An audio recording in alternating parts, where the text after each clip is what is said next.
it's a new era in CFP to start off this year, put on full display. My take on this game is simple. I know some people will be upset about it.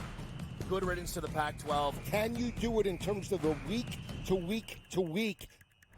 I don't see a pathway for this team to miss the college football playoffs. We want to make sure you have those best bets in the entirety of our betting cards. That was thinking! But he had that program was already going there! Only on SportsGrid. We live in a society right now where everybody's a snowflake, everybody's a cupcake, and everybody thinks that nothing is fair. Everything is like, it's not fair. We should have a better chance. We need more. You know what? I'm old enough to remember when you needed to have a perfect goddamn record to win a college football championship. That's the way it was. 11-1, too bad. Sports Rage tonight, only on SportsGrid. Fillet Indiana. They would smash them. Honestly. Do you listen to yourself speak? That's not a reality question. They have not played each other. You are using hypothetical. And they got embarrassed. As so many if teams they do. Run that football. Yes, that's you're 100% correct. No. Stop. The only argument is Indiana is a decent football team and a product of their environment. The early line, only on SportsGrid. He shouldn't need to hire outside help at this point to be able to help him, let alone outside help, Joe, that used to work for him. Until they get him out of the way, I just don't see how this gets any better. And like you said, who are you picking from? Because most people who know the league want nothing to do with the ownership group there with the Jets. Pharrell Coast to Coast, only on Sport.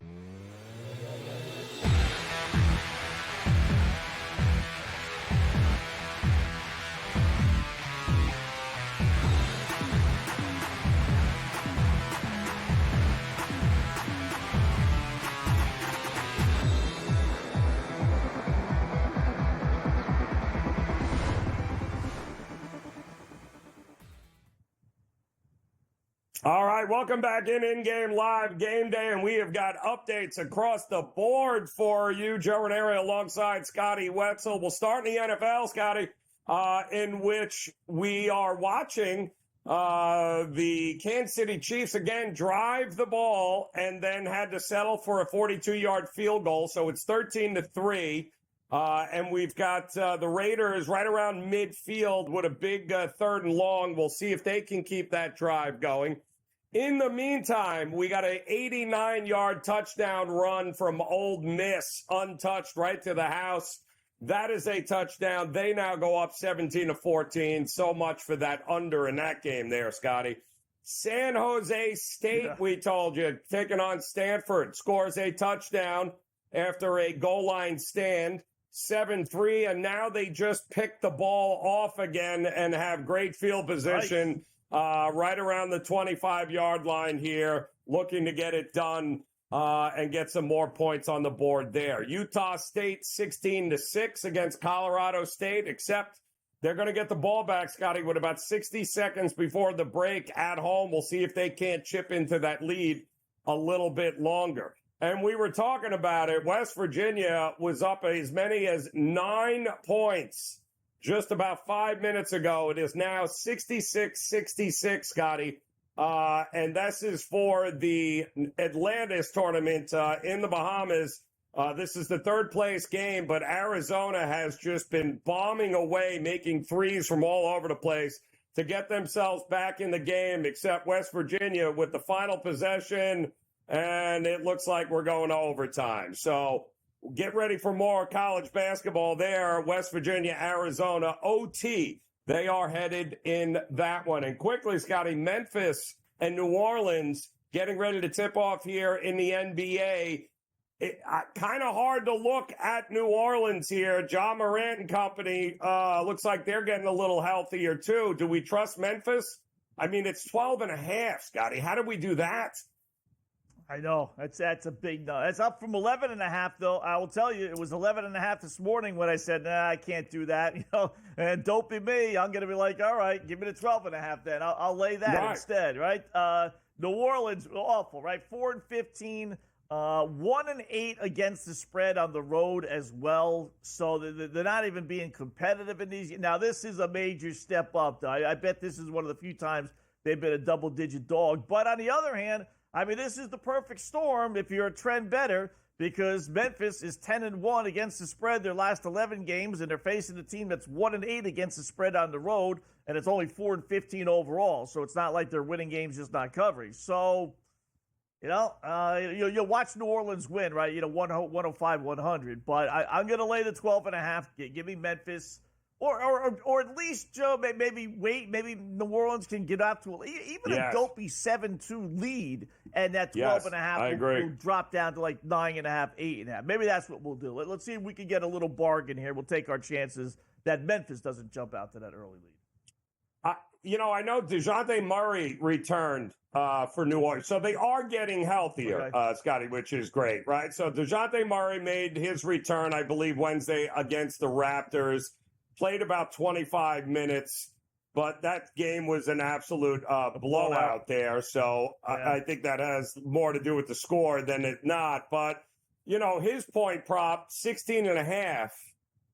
I mean, it's him and McCollum, really, because they don't have Herb Jones. They don't have Alvarado. I think he's going to get more minutes here tonight. And this is a guy that's a career 23, 24-point-a-game shooter. So how are we not getting over 16.5? So if you want to go in the prop market, where are the points coming from? No Ingram, no Zion. It's basically Murray and C.J. McCollum. That's where the points are coming from for New Orleans. Yeah, and the over-under is 231, so it's not like, we're expecting a 105-100 game. None of these cup games are. I think this is a cup game, so yeah, that's not bad, Joe. You got to figure he's going to get more minutes, right? First time out, okay, get acclimated to being back and everything else and this, that, and what have you. But, now they got to ramp it up here. I mean, the season is slowly going away here. So that's a pretty good play. 16.5 is his number?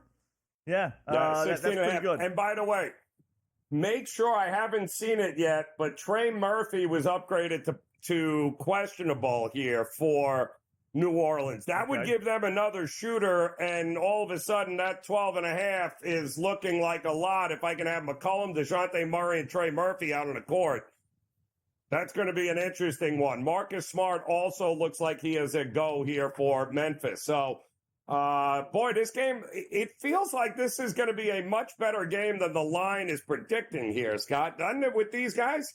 Yeah. McCollum in there and then Murray. Yeah, that's that's a big no. I think that's just like, they realize people bet these trends, and with Memphis 10-1 last 11, and the other team being on the other side of things, but they adjust the line so much.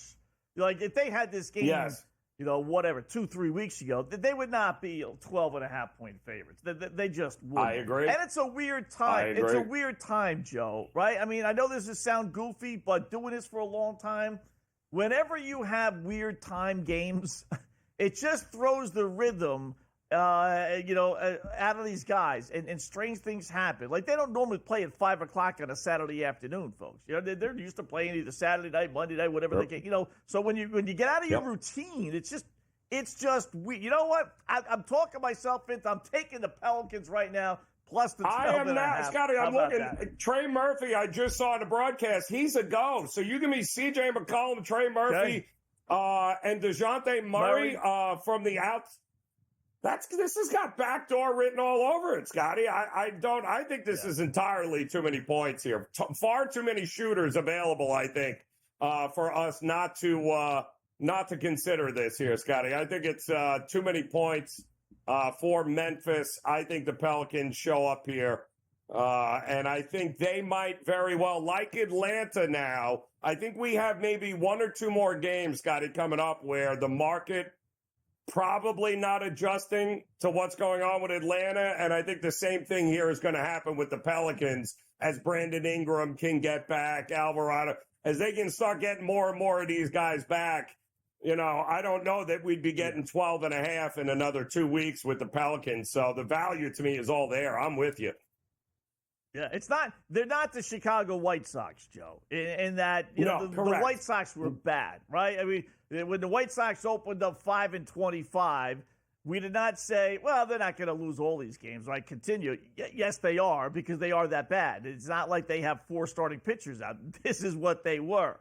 Correct. And it proved out to be that way. That's not the case with New Orleans, and it's not the case with a couple of these teams, Atlanta, you mentioned. These are they are who they are because of injuries. And slowly but surely they're coming back. So, yeah, you got to get ahead of the storm. Ahead of Vegas and everyone else that keeps on betting against these teams, thinking, all right, Pelicans just stink. Hawks just stink. Well, like Washington would be a team. They stink. Right? There's no reason for me to bet on Washington. I don't think that's ever going to change, except the lines will be up to 15, 16, 20. But it's not like they're waiting for, Phil Chenier and company to come out of the locker room. I agree, Scotty. They are off and running in that game. And, of course, New Orleans scores the first bucket. That's got to be a good sign for us. Let me get you updated here, Scotty. I told you Colorado State was getting the ball back with a minute left to go before the break. They just scored a touchdown. Extra point pending. We'll look at that in-game number when in-game live game day continues here on the grid.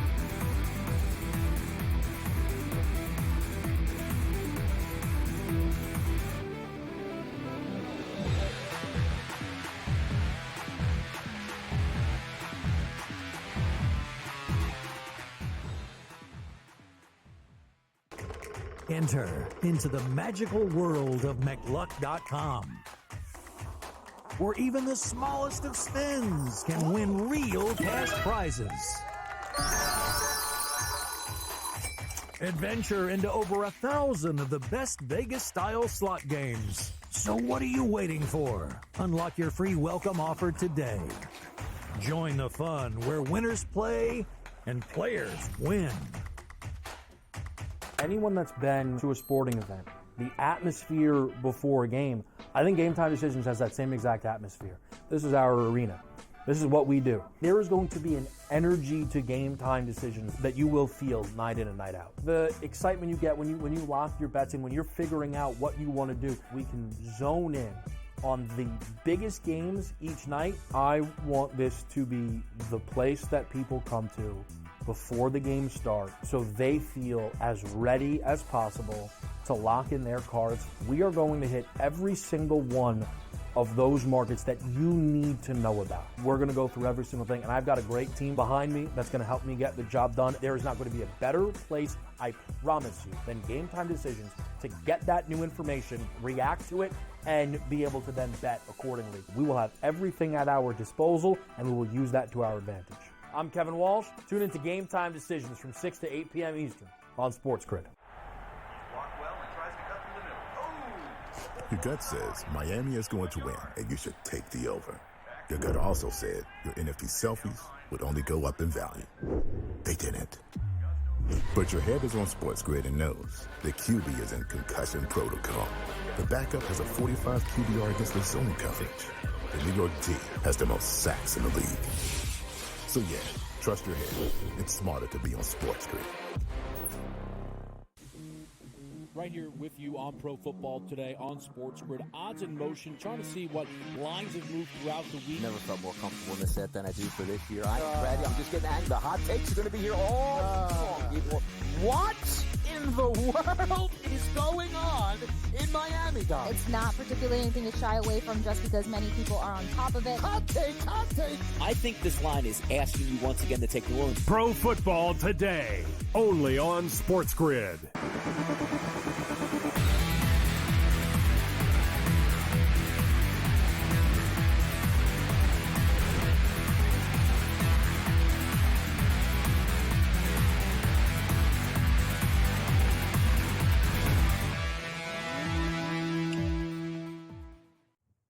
All right, welcome back in Game Live, and we are Game Day here on the Sports Grid Network. Joe Raineri alongside Scotty Wetzel.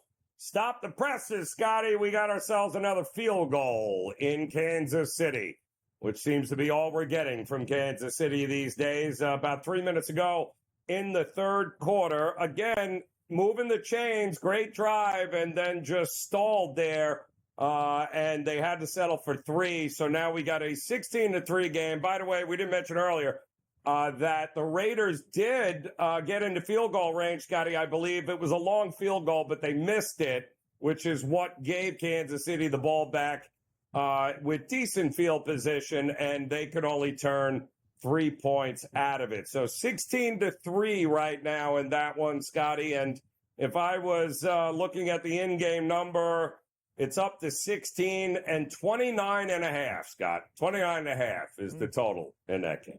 29.5. Here's another indication, Joe, that these Chiefs are not years past Chiefs. 4th and 3 at the Raiders 17-yard line, already up 13-3. You know, and your late third quarter. Again, these drives are taking forever. This third quarter has just flown by, right? Old school, we're up 2 scores. It's third quarter. We're at home. Yeah, you know what? Run a slant to Ty Hill. You know, throw the ball to Travis Kelce. Let's get the first down. We're going to get the touchdown here. But this Chiefs team doesn't do that. They don't have that kind of confidence. Nope. Even though they got the better defense, where I think they were saying if we don't get it, no big deal. We're going to give the ball to the Raiders on their own 17-yard line, up 2 scores. But that's not this Chiefs team. You know, they've gone a little conservative here. So they kicked the field goal. I'm glad because I grabbed the Chiefs field goal kicker. They're down to like their 6th-string field goal kicker here because the other guy is out as well as Butker. Yeah, so, you know, I got 10 points out of my field goal kicker, but, you know, I'm also laying 12.5. So this got us over to the number. We're up 13 now, but, you know, a nice touchdown there would have been okay. So. Yes. We also, yes, I mean, that's, you know, do they score a touchdown here, basically, is what you got to ask yourself. If you're a backer of the Raiders, can they score a touchdown to keep this thing within, you know, basically the 13 and a half points that it was. We also, Scotty, interesting enough, let's take a look at this game tonight between Iowa and Nebraska. And, you know, listen, we saw last week Iowa with their 3rd-string quarterback go to Maryland, and everybody and their mom was betting Maryland in that game. And what did Iowa do? They played defense, great special teams, and they didn't ask the walk-on 3rd-string quarterback to do anything other than hand the ball off left, hand it off right, and don't turn it over. And that's basically what he did. Why is that formula not going to work at home against Nebraska, Scott? Like, what am I missing here? It feels like stop looking for reasons to fade Iowa because this is exactly the kind of game they're built to win, even with no quarterback. Yeah. I mean, and you know, honestly, Joe, their starting quarterback was so bad that, you know, how bad realistically, you know, can their 2nd or 3rd string be, right? I mean, there's got to be a certain level of you're at a Division I school, so you have some ability. So the drop-off from a great quarterback to your 3rd stringer is like, oh, yeah, big difference. But your drop-off from a god-awful quarterback like Iowa's had to this guy is not that big a deal. It's the same thing. So I gave you the numbers before, and I'm a Nebraska fan. First off, they celebrated last week like there was no tomorrow. I mean, the fact that they became bowl eligible was just like, oh, my God, it's been so many years. I get that. So it is an accomplishment for Matt Rule. But knowing their schedule, which was pretty easy this year, they benefited. They were one of the Big Ten teams that benefited, not playing the big boys, not all of them anyway. That had he not become bowl eligible this year, that would have been a major thing. But anyway, they become bowl eligible last week. They celebrate like there's no tomorrow. What do they have left for this game? They're 6-5. You know, you and me, I prefer to be 7-5. But these kids, not necessarily so. 4-21 is Nebraska in 1-score games, and a lot of that is with Matt Rule. Things have not changed. They've blown a lot of games late in the game. They don't win these close ones. This one figures to be a close one. So it is a rare game, Joe, where if the line is 3.5, I wouldn't play Iowa. If it's 3, I would because I could see it be a 3-point game just because Nebraska does play a lot of close games. But I do like Iowa. They beat Nebraska 8 of their last 9 meetings, you know, albeit with good Iowa teams and for the most part bad Nebraska teams. But I'll take Iowa at home laying 3 if you can get the, you know, if not buy it down to 3. I'm going to do one. I'm going to go even better, Scotty. You ready for this?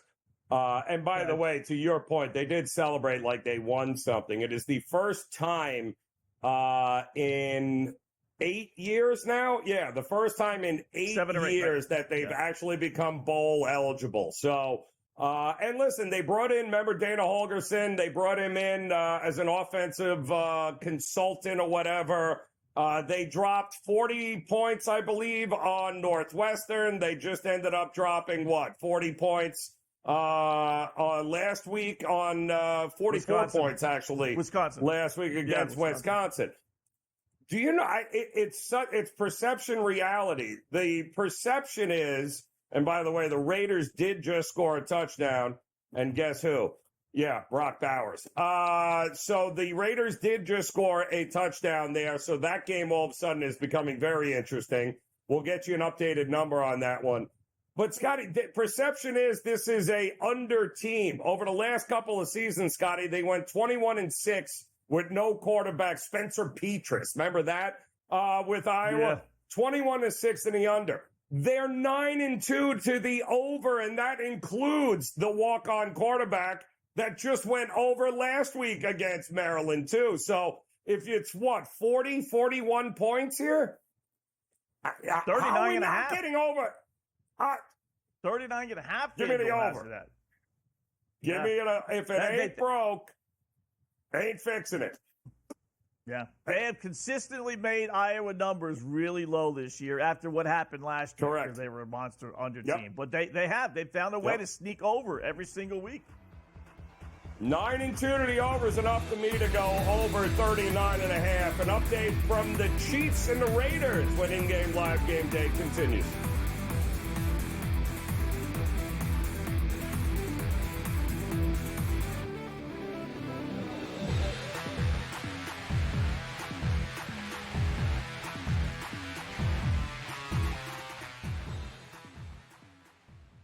The sharpest football contest show in the land, the Las Vegas Football Contest Show, focuses on Circus Sports Million, Circus Survivor, and the Westgate Super Contest, handicapping the games and releasing our contest picks every week of the season.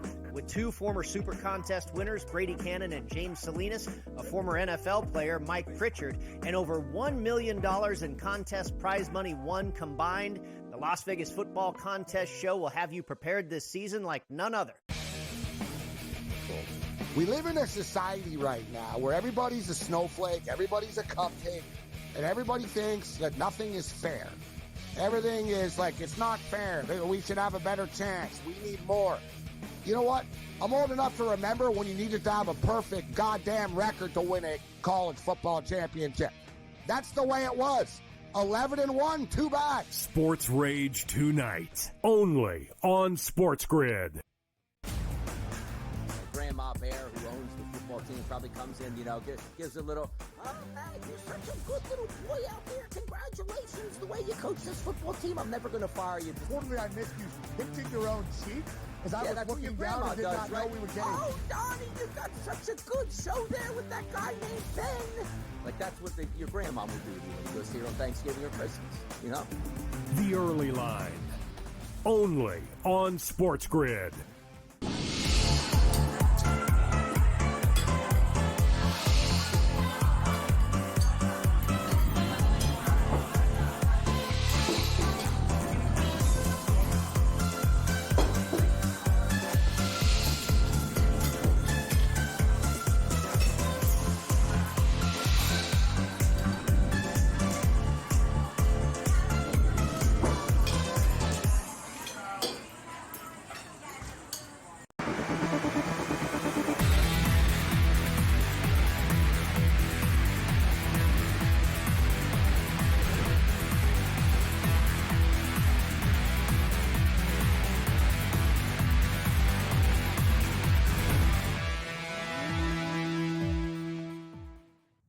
All right, welcome back in-game live game day here on the Sports Grid Network. Joe Raineri alongside Scotty Wetzel, and we're seeing on the broadcast there, Scotty, an issue with Patrick Mahomes' hand. It looks like his left hand.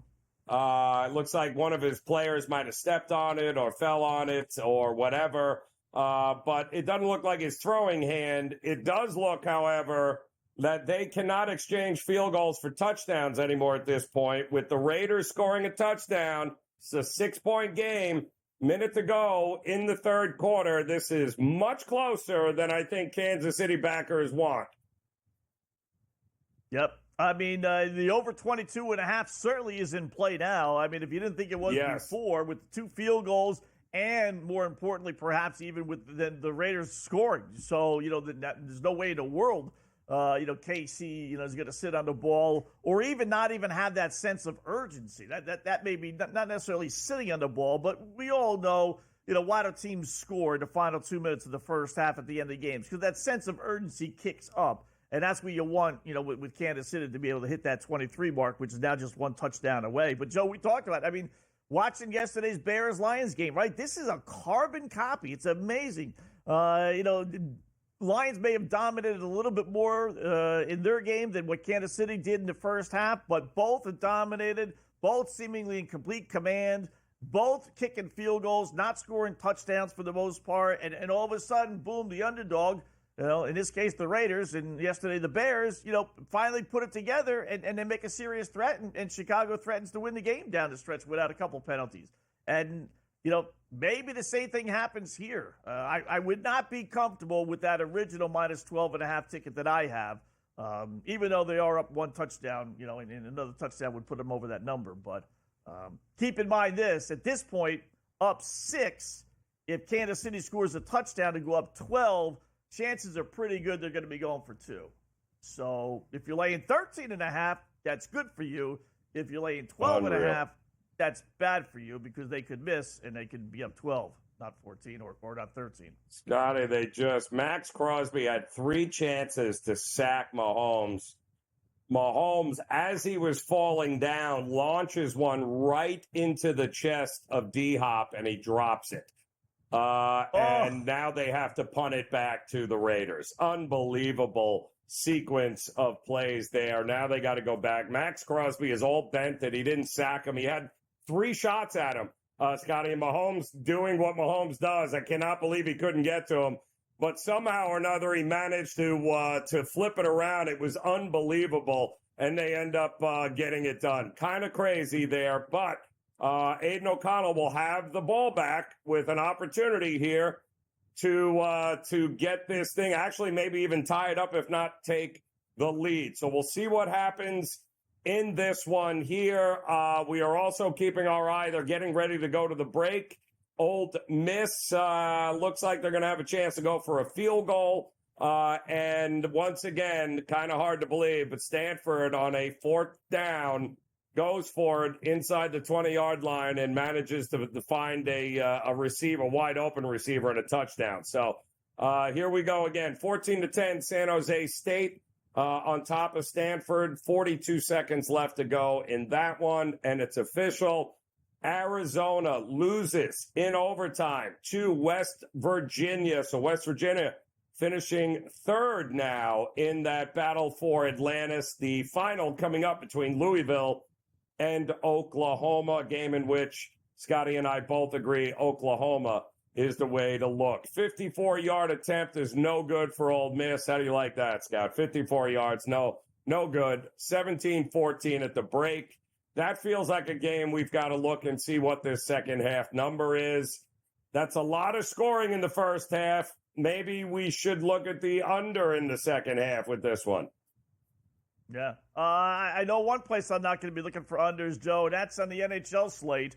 Nothing but goals. It's crazy. They're all hitting. I mean, it's in Buffalo, Vancouver, 3-3, 3rd. That's going to go over. Devils, Detroit, 5-4, went over. Islanders, Capitals, 4-4, went over. Florida, Carolina, 5-3, over. Columbus, 4-1 over the Flames. Midway through the 3rd, you need one more for an over there. You got 2-2 Tampa Bay and Nashville. That might go under. And then 1-1 Kings and Ducks. But otherwise, it's been a scoring fest. So all those overs that we brought up before, they all came in. Those were the early games that I mentioned there. So hopefully you guys took our advice. Florida and Hurricanes. 5-3, still 6 minutes to go.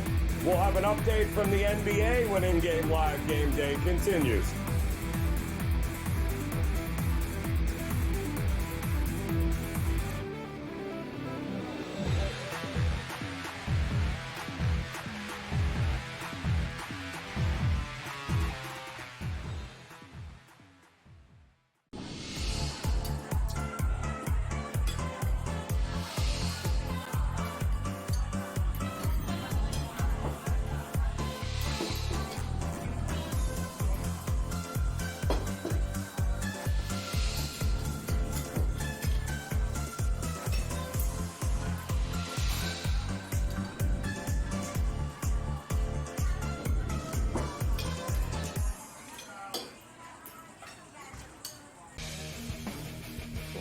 We live in a society right now where everybody's a snowflake, everybody's a cupcake, and everybody thinks that nothing is fair.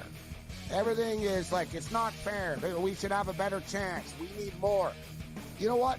I'm old enough to remember when you needed to have a perfect goddamn record to win a college football championship. That's the way it was. 11-1, too bad. Sports Rage tonight, only on SportsGrid.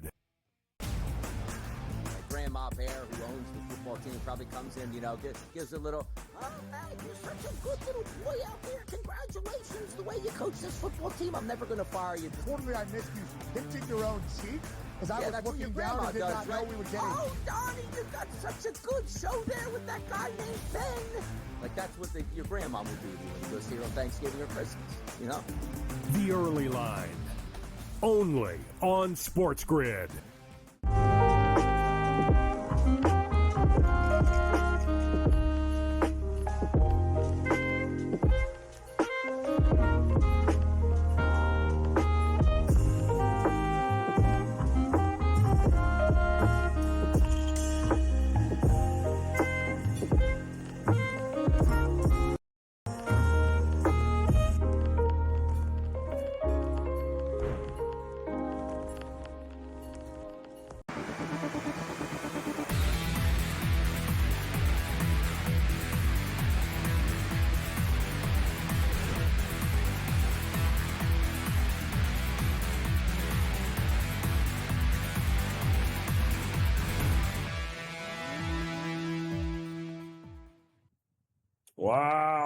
Wow. We got ourselves a football game in Kansas City as unbelievable. But Trey Tucker down the sidelines, a dime by McConnell, and that's a touchdown. That is now a 17-16 Raiders lead, Scotty, over the Chiefs. I'm seeing minus 343 right now, 42.5. What do you think here? To me, this is exactly what we wanted. Fourth quarter, Raiders down at home.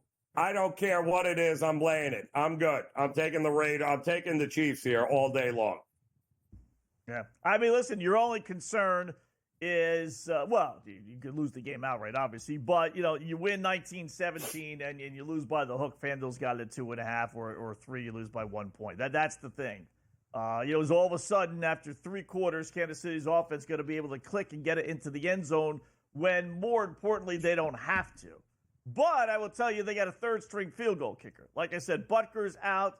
I forget who it was last week who kicked a couple field goals, had him on my fantasy team. He's out as well. They had to pick up another guy, Carlson. But, you got to take Kansas City, right, Joe? You just, listen, if they lose by the hook, if they win 19-17, I'll take my chances. Getting Kansas City in a losing situation where they have to score at home, entire fourth quarter, I'll take my chances. I was going to ask you, too. It's funny, before the break, when it was 6-1 money line, and I was going to say, are we talking maybe, we brought it up, but maybe actually the Raiders winning this thing outright, forget about covering? And lo and behold, 2 plays later into our break, they throw a touchdown pass there, and they got the lead.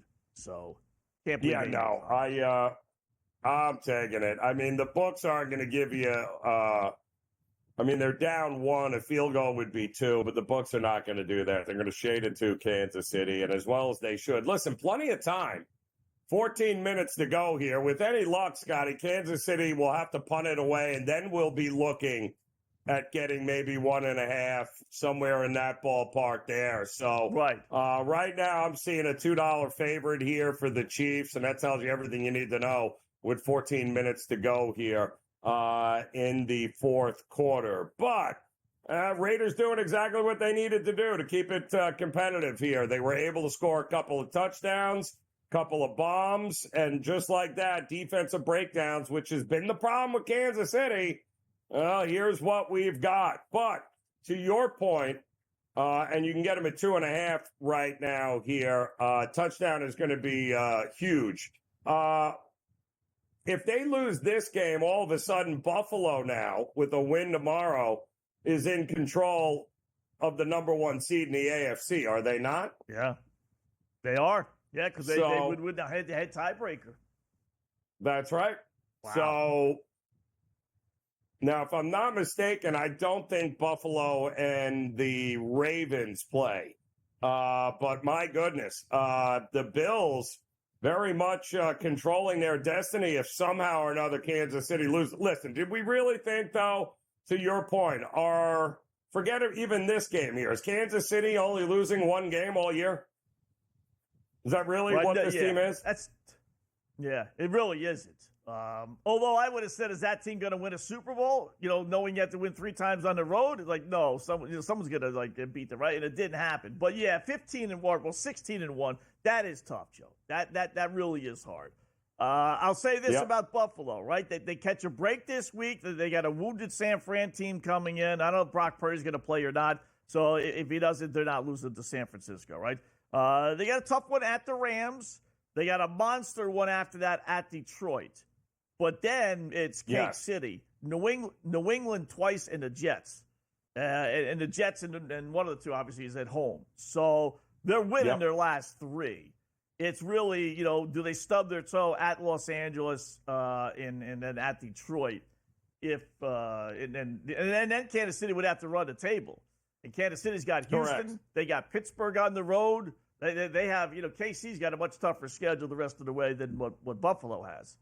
So, boy, This Buffalo, is number 1 seed. A lot to be determined. Could you imagine that? So the path to the Super Bowl has to go through Orchard Park. Interesting here. And their schedule, I think, looking pretty favorable as well. But still plenty of time left in this game. 12 minutes to go. 44.5 is the total here, Scotty, which is interesting. So do we think the Raiders can go toe-to-toe here, maybe score one more touchdown in this fourth quarter? If Kansas City could score the TD, again, going up 5, they would definitely be going for 2. So that's one score. Right. And then, the field goal really probably wouldn't be at play at that point, so you would need another touchdown either way. Now that I think about it, you'd probably need something. 33, one more touchdown would, let's say they score a touchdown here, they would definitely go for, 2. I think the over. Let's go. All they're doing is throwing bombs. Why not? Let's have some fun. Let's see what we can get with this one here. Although they're no closer to actually getting a touchdown right now, as they're going to be facing a big 2nd and 15 here. So the Chiefs aren't doing anything quickly. The Raiders are, which is ironic, Scotty. So the Raiders are scoring quickly and the Chiefs are not. So that is worth keeping an eye on here as we move forward. But 62-1 when leading by 13 or more points in the second half, which is exactly what the Chiefs were. The chance of them losing this one, Scotty, I don't think it's high, but anything is possible here. Also, keeping an eye on the NBA, Scotty, 37-34. Memphis on top of New Orleans. You and I took the 12 points. We said far too many points for the shooters that are on the court for New Orleans, and that's proving to be pretty good. You had mentioned the NHL overs. I mean, my goodness, Scotty, I think the Panthers just added another one. So that's what, 6-3. That one went way over. And we still have a couple of other games, too, right? The Sharks and the Kraken are 6-5 right now. They're just starting the third period. Overs all day long. Maybe tonight, Penguins, Bruins, Knights, Jets. What are we thinking? Yeah, listen, if it's not broke, don't fix it, right? I mean, you gotta bet the over, right? Yep. San Jose, 6 goals for the Shark. That's like a month's worth of games for them. I mean, literally, for them to get 6 goals. So if San Jose can get 6, I think what happens, Joe, is a lot of times, I'd have to go through the games and see, but weekends are notoriously when the backup goalies play for whatever reason. So that plays a little role in some of these, higher scoring games. But I would just keep pounding the overs. And it's tough to do with a Bruins game just because, they've scored 3 goals in their last 4 games. It's just they can't score. But They were shut out last game, so maybe that gives them the impetus to score a little bit more. That's a 5.5, which I always love playing 5.5 against Pittsburgh, which can give up 6 goals all by themselves. So correct. Winnipeg, Vegas is 5.5 as well. Well, you got a couple 5.5s here tonight. So I would. You got 4 games tonight. I'd bet them all over. I bet you go at least 3-1. I don't see how we don't, Scotty. We're being completely honest with you. By the way, first and goal for Kansas City. Shocker there. Hope you guys were able to jump on to go from 13 to 3 or even 2.5 was kind of crazy. But Mahomes methodically getting it done down the field. We'll see if they can finish this one here tonight. Utah State still up 16-13 on Colorado State, Scotty, but Colorado State inside the 30-yard line of Utah State. You and I were able to jump in on that number at plus 10, 9.5 for Colorado State. That was great. So that game as well. And San Jose State got a field goal to make it a 17-10 game at the break. They are up. We'll have more as in-game live game day continues on the grid.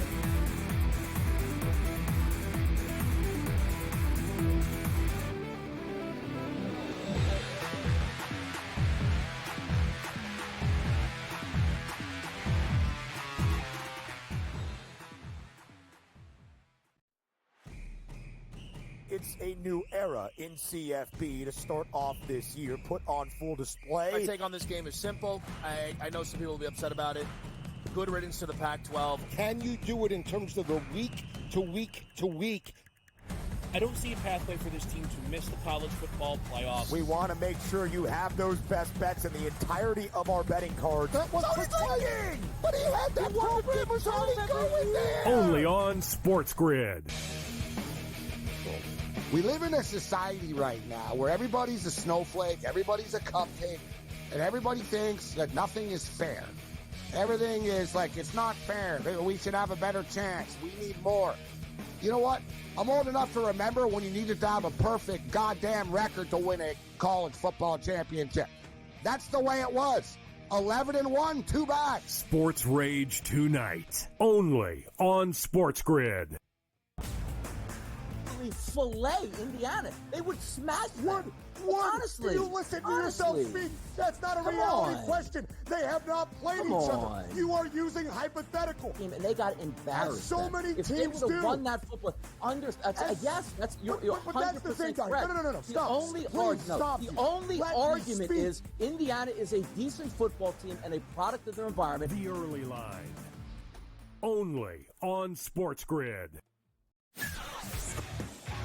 He shouldn't need to hire outside help at this point to be able to help him, let alone outside help, Joe, that used to work for him. Until they get him out of the way, I just don't see how this gets any better. And like you said, who are you picking from? Because most people who know the league want nothing to do with the ownership group there with the Jets. Pharrell Coast to Coast, only on SportsGrid.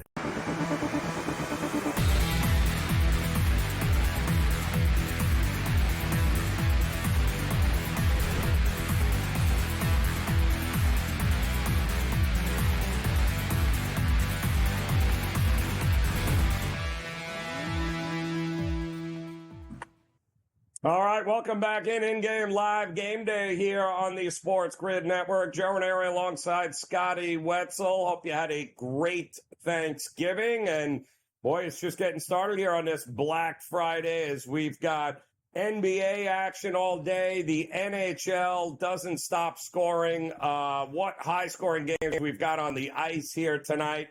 Also, we've got some great college football games underway, getting ready for the second half in the Egg Bowl. Ole Miss on top, barely on top, but on top nonetheless of Mississippi State.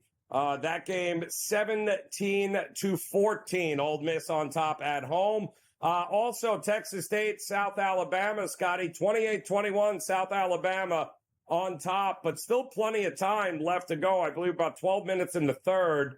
We loved the over in that game. We didn't understand South Alabama. There was a ton of late money coming in on Texas State. And South Alabama at home, they've got the better of Texas State right now, 28-21 in-game total, 79.5. 17-10, San Jose State over Stanford at the break. San Jose State laying 7.5. 53.5 is the number there. And our in-game bet, Scotty, of Colorado State getting 9.5, 10 points over Utah State, 16-13 in that one in the third quarter. Did you have any play on that Utah-UCF game? It's in Orlando, and, let's face it, Utah has basically mailed it in. UCF, I don't see them losing this game here, and you know what happens with Gus Malzahn. He either wins by a million or he loses outright. And I just don't see Utah offensively keeping it up. There's no middle ground with him. Yeah. I think they're on their fourth string quarterback at this point, right? So I would say Central Florida. Right? Neither team's playing for anything 4-7, so neither one's going bowling. You lay the 9.5, but it is senior day, and Malzahn, as goofy as he can be, he's got the rhetoric there to say, okay, guys, you know what? It's been a season-long frustration. Let's take it out. You got friends and family, parents are in the stands, being senior day. Well, let's just run anyway. Let's take it out on a mediocre Utah team. They're looking to run anyway, right? I mean, they've got that stud running back there, Harvey, that has been he's an absolute beast. Right. They're not going to be throwing the ball 60 times anyway. Everything's going to be a read option. And they're going to have no problem trying to run it down the throat of Utah, who kind of an end of an era, Scotty, right? We've seen – no, they won't. But, I mean, no more Cam Rising. Whittingham, who knows how much longer he's going to go in this new day and era of NIL money with Utah. We watched Oklahoma State lose 52-0. Gundy could be on the way out. There could be a whole new look in some of these spots in college football next year, the end of some eras, because the rumors with Whittingham maybe throwing in a towel and being like, I'm done here. Because it's going to be that much. You can't hide anymore if you're Utah in the Pac-12, right? Those days are over. Yeah, the problem, Joe, is the goal now, and this is what people said was the negative about having a college football championship. I don't necessarily buy it, but this is reality. Now the goal is you got to win a championship. Before, the goal was to get to the Big Ten. Or get to the Rose Bowl, and it was to get to the Orange Bowl, and get to the Fiesta Bowl, and get to all these other bowls, which incorporated so many other teams. That was their impetus for winning. That was it. It wasn't winning the championship. That's extra. Okay, we're bringing kids in here because we want to go to the Orange Bowl. Whereas now you have to win a championship. And I could see and hear boosters saying, I'm not giving you $1 million, $2 million, Utah or Central Florida. You're not going to you're not winning a championship. So when am I going to throw my money away? So you can go to the Blue Bonnet Bowl? So it's tough for these teams that realistically had no shot, because now that secondary bowl to me is not that glamorous. And I don't know how many boosters are going to go out of their way, to compete against the really good kids. You got to pay these guys $1 million. I mean, it sounds crazy, but that's the fact.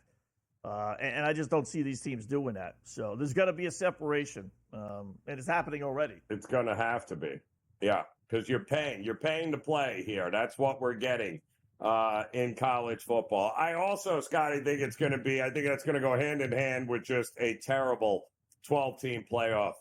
The idea that anybody in the 5th, 6th, 7th, 8th, 9th, 10th, 11th, or 12th seed is going to win a national championship. As sure as I'm sitting here, Scott, you would be lucky to find anybody lower than a 4 seed in this thing ever to win a national championship. I don't think it's ever going to happen. I think there's so much mediocrity with all those teams. Anybody, Scotty, that would be 6 through 12, what are you, a 3-loss team or a 2-loss team in a terrible conference? I just don't see. Plus, you're beating each other up in these super conferences in the Big Ten and the SEC. What are we doing here? To me, how many teams in your mind of the 12 can win a national championship right now if the season ended today? I would say Ohio probably State? Yeah, that's where I was going to go. And I got a ticket on Texas, and the way they've been playing, I'm really worried about their offense. But maybe Texas, but really those two, Ohio State and Oregon. So we got three teams so far out of the 12 that we would legit consider an actual contender to win the national championship. Yeah. Sounds a lot like the BCS to me, Scotty. Call me crazy. But now we're arguing who gets the 8th and 9th seed. Who cares? Who are they going to win? Who are they beating? They're not beating. You might as well just make it a who cares bowl because it's never going to play into the thing. Not to mention the top seed, right? Really has the only advantage. Right. You get right. So what are we doing besides? We're not giving the little guy a chance. This has always been my problem with this. You're not giving the little guy a chance to compete for a national championship because is Boise State beating anybody? No. You look at their odds. You don't even have to believe us, Joe. Look at the odds of Indiana, Boise State, some of the teams that are going to be in that category. It's over 100-1. I mean, I saw Boise State the other day. It was like 140-1. I was like, what? Correct. Really? Yep, it's so true, Scott. I think it's a money grab as far as I'm concerned. In-game live, game day with an update with the Chiefs next on the grid.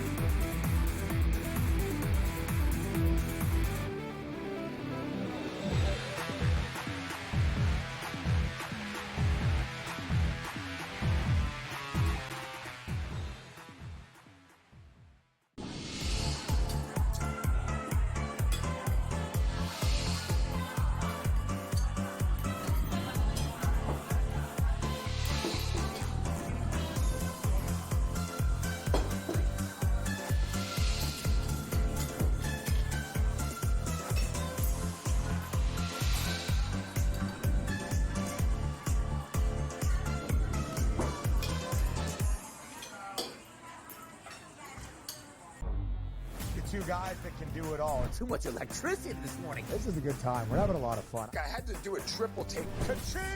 Why? Because of parity. I didn't mean to offend. Yeah, it's not going to happen. Load management is a dirty word. Let him rip. You know what? Circumstances provide the results. What? How do you do this one? Oh, Donnie, you got such a good show there. A network that is booming. The Early Line, only on SportsGrid. The sharpest football contest show in the land, the Las Vegas Football Contest Show, focuses on Circus Sports Million, Circus Survivor, and the Westgate Super Contest, handicapping the games and releasing our contest picks every week of the season.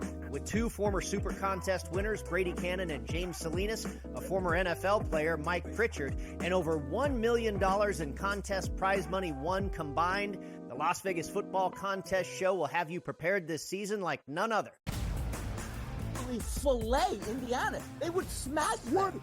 Honestly. You listen to yourself speak. That's not a reality question. They have not played each other. You are using hypothetical. And they got embarrassed. As so many if teams they would do. have won that football, yes, that's you're 100% correct. No. Stop. The only argument is Indiana is a decent football team and a product of their environment. The Early Line, only on SportsGrid.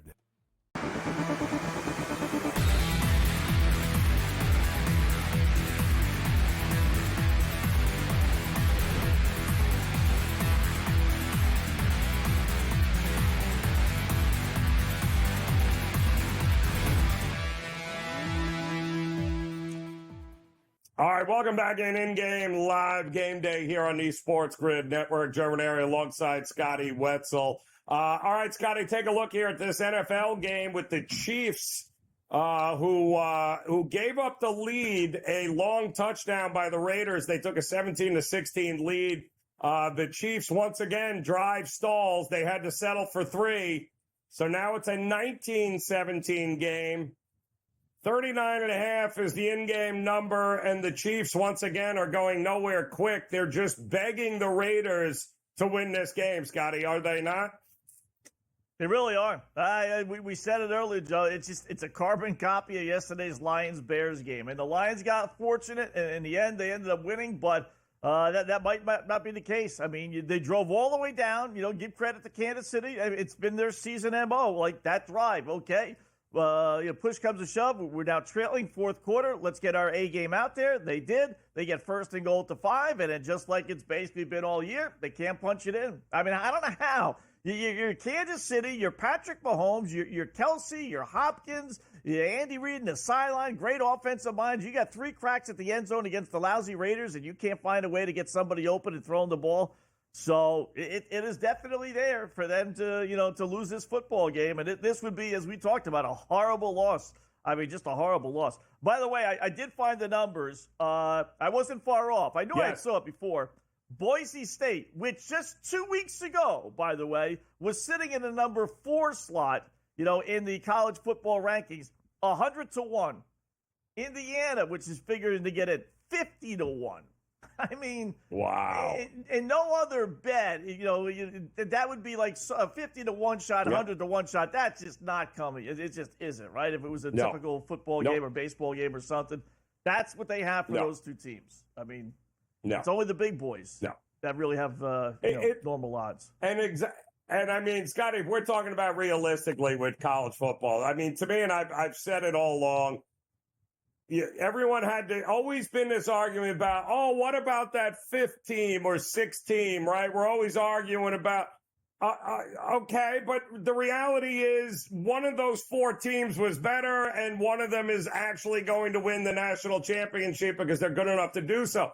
Now you've added 8 additional teams, and we're arguing about 9 and 10 seeds who don't have a prayer, Scott, of actually winning a national championship in no way, shape, or form. And most people are worried about now a 3-loss SEC team with the committee going, well, I'd much rather have a 3-loss SEC team as opposed to maybe a 2-loss Big 12. Here we go again. But none of those teams have a shot. I mean, who thinks Indiana, after what we saw against Ohio State, is in the same breath as Ohio State, Oregon, Georgia? What are we? To me, Scotty, I think there's legit 3, maybe 4 teams every year that will have the moxie and will be good enough to win a national championship.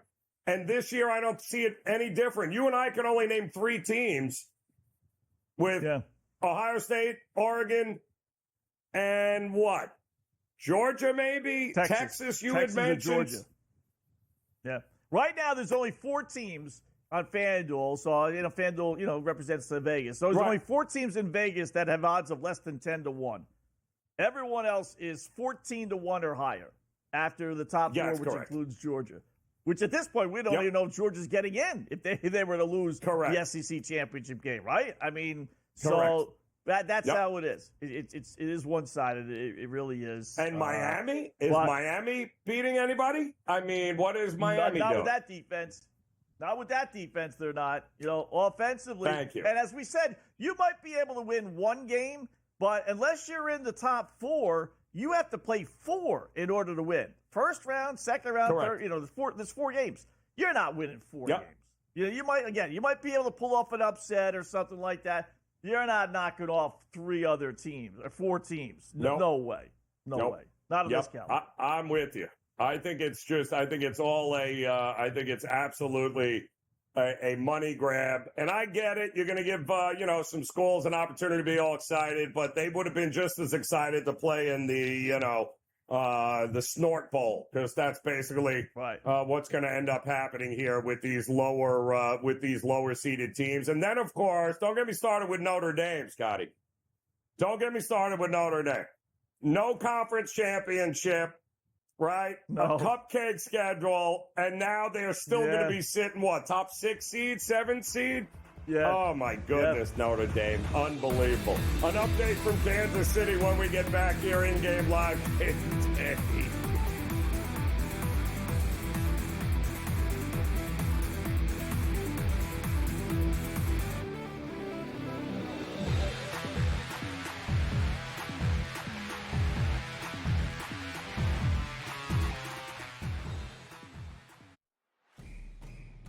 It's a new era in CFB to start off this year, put on full display. My take on this game is simple. I know some people will be upset about it.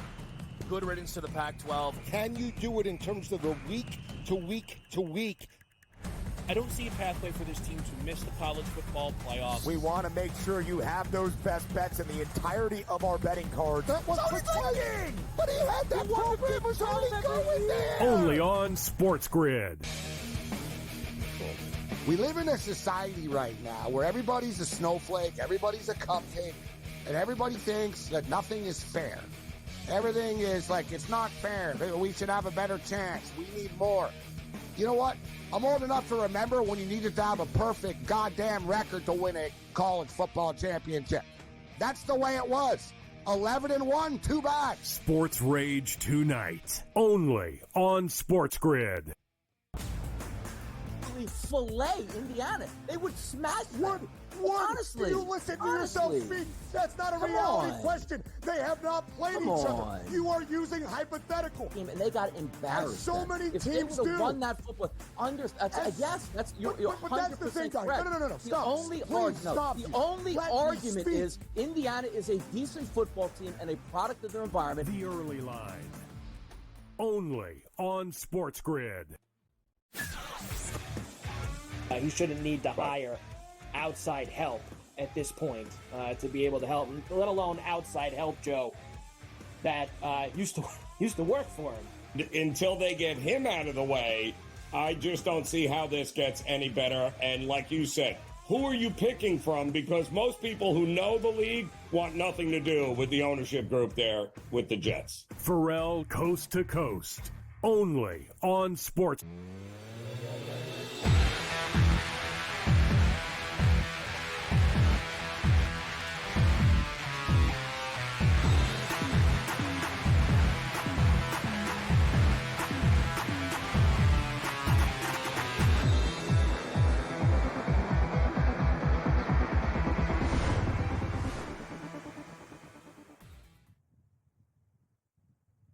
All right, welcome back in-game live game day here. Another hour together. Joe Raineri alongside Scotty Wetzel here on the SportsGrid Network. Happy Friday to you. If you've been out and about doing a little shopping here today, we've got you covered with everything that's going on across the sports landscape, including at Arrowhead, Scotty, in a much closer than anticipated game between AFC West rivals, the Raiders and the Chiefs. Looks like the Raiders are attempting a field goal here, a 58-yard field goal, mind you, with an opportunity to take the lead. It is 19-17. Kansas City is on top simply because Kansas City could not convert anything and had to settle for field goals everywhere that they went. But unfortunately, 58 yards might have gone 48 yards. It was not good. So the Chiefs, 2:17 left to go here, Scotty. They've got 3 timeouts. The Raiders have 2. Chiefs will take, but I'm not. Can they ice this game? How confident are you that Kansas City is going to ice this game now? I think they will. They just won't cover even the 2.5 that you may have laid, half hour ago. And anyone that had them in a 10-point tease, whether it was 13, 13.5, or even 12.5, even 12, because 10-point teasers, ties lose. So it's really a 9.5-point tease. It's not a 10-point tease. They're all going to be losers. So unless you put them in the money line, and I always do that, Joe. Excuse me. Yep. Whenever I do a 3-point tease, or if I use a 6-point tease, a lot of times it's like it's a 7-point favorite, and I'll drop it down to 1, in that area. I always do my due diligence and just put them in a money line instead. Automatically I think, okay, teaser. But sometimes if you put them in a money line, it actually pays you more. You lose a lot of the big. So you should always do that. If you did that with Kansas City, you're sitting pretty. But if you didn't and you put them in a 10-point tease, then you need something fluky to happen here. Would the Raiders allow them to score knowing that, okay, you're going to go up 8, you hit the extra point, game's over, but we'll take a chance you don't make the extra point, we get the ball back. Maybe they would do that. Maybe. But why are we trying, Scotty? Help me out. Why are we trying a 58-yard field goal instead of just going for it on 4th and 11? get pass interference. What are we doing here? If you're going to give the ball back to him anyway, anything is possible, right? I mean, what are you doing? There was no chance in the world that was going to go through. So, very, very strange here. The other thing, Joe, is even if you made it, you're giving the ball back to Mahomes with over 2 minutes left and 2 timeouts versus getting the first down and being able to run out the clock, maybe. So that's got to be part of your equation as well. I mean, yeah, you're right. I would have gone for it. I would have gone for it instead.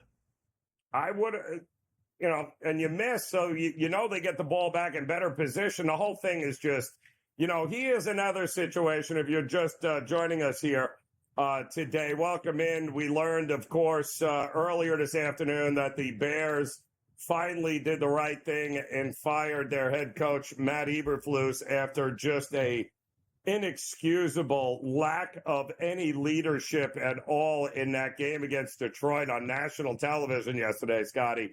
So changes are coming there to Chicago, which is not great for Caleb Williams, given the fact that in all likelihood, in 2 years, Scotty, he'll have had now 2 new head coaches and 3 offensive coordinators, and he'll be in his second year in the league. That is how you ruin guys, Scotty. Am I right? How many times have we seen the Jets do this? Yeah. Unless you ruin guys. The only thing I would think of, Joe, is Lincoln Riley's telephone, ringing right now. Oh, and just say, interesting. Hey, they tried this with Cliff Kingsbury. I mean, that didn't have that work out. I'm not saying it's successful, and not that I would do it either. I'm just saying, bring in, ask him, listen, do you like this guy? You're familiar with this guy? But, not that he's had a whole lot of success at USC. I'll tell you that. He really hasn't. But that might be like, if we're going to do it, let's do it that way. That's what I actually thought, Scotty, Joe. That's what I thought Carolina was going to do. I thought they were going to do that with I'm talking former Alabama offensive coordinator, Boston College head coach. I thought they were going to bring him, former Penn State coach. His name is Bill O'Brien there. Bill O'Brien. Bill O'Brien. Yeah, Bill O'Brien, right. I said, he was so bad last year. Let's get a guy that he worked with where he was really successful. I thought that made a whole lot of sense. They didn't, obviously. But maybe Chicago would do that with Caleb Williams, But yes, I agree. I think, that, again, and if it's not the right fit, here you go again. You're basically ruining the number 1 draft pick in there. Whereas I think Jaden Daniels is in a much more stable situation there in Washington. There's no, hey, listen, is Kingsbury going to be a OC for the rest? No, he'll probably get another shot as a head coach in the NFL. But, it may not be next year, although I think Pierce, in all likelihood, I think the Raiders, they got to figure something out here. I don't know how married they are to Pierce here, but the Jets are already going to be on the lookout. Does Dable survive the Giants? What is Dallas doing? McCarthy gone? There could be, 7, 8 jobs available, and there's only one Vrabel and Belichick. What else are we dealing with here in the offseason? Yeah, I was going to bring up Belichick, right? I mean, if he doesn't get a head coaching job this year, then he doesn't want to coach. Or, boy, there really is a black cloud over this guy, because he could go to Dallas with Dak and say, I work with Tom Brady. He could go to the Bears with Caleb and say, I work with the greatest quarterback of all time. I mean, I don't know how those teams wouldn't be attracted to Bill Belichick, even if it was just for a few years. I don't think he wants a rebuild. Right? I don't think he wants a rebuild. I think he would rather go to a place, where you can make a move or two and then they could go from there. I mean, Dallas makes the most sense. Although I keep hearing the Giants are the Giants don't have a quarterback. Right. Where are you going? What are you getting in New York with the Giants? Yeah, just because he's his former Giant coach. That's why you have the Giants, and he hates the Jets so much that it's like, okay, that he does like the Giants, right? Yeah, he used to coach with the Giants and Parcells and all that. But that would be kind of weird, having him come back, without a quarterback. I mean, if the Giants bottomed out and they got the number 1 overall pick, I don't, would he want to work with Shedeur Sanders if that was, going to be the guy? I think they'd rather have a proven product, and go You got yourself. And I think Vrabel will be. I think he'll be unemployed for about 30 seconds after Black Monday there in the NFL. Once everyone gets the door. See, I would like the Jets to be able to get a guy like Vrabel and let him run the team and pick the team and do those kinds of things along those lines there. But a lot of indecision and question marks around a lot of franchises. And you mentioned Miami, your Dolphins. Let me just say this. They didn't lose that game because of the cold weather. Do not give them that excuse. They lost that game because they couldn't play catch. Tua was all over the map. Guys were dropping balls. The defense disappeared. To me, it had nothing to do. It had to do with play calling and execution offensively, and they had zero of it last night. And they still had an opportunity, Scotty, to get into that game in the fourth quarter. And Mike McDaniel still head-scratching moves and calls. We'll have more, though, as in-game live. Game day continues here on the grid.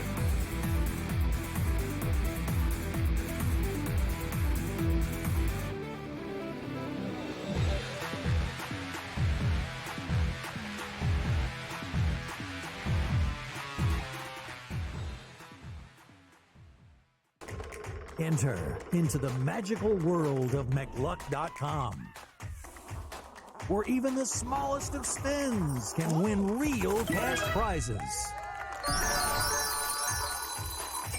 Adventure into over 1,000 of the best Vegas-style slot games. So what are you waiting for? Unlock your free welcome offer today. Join the fun where winners play and players win. Anyone that's been to a sporting event, the atmosphere before a game, I think Game Time Decisions has that same exact atmosphere. This is our arena.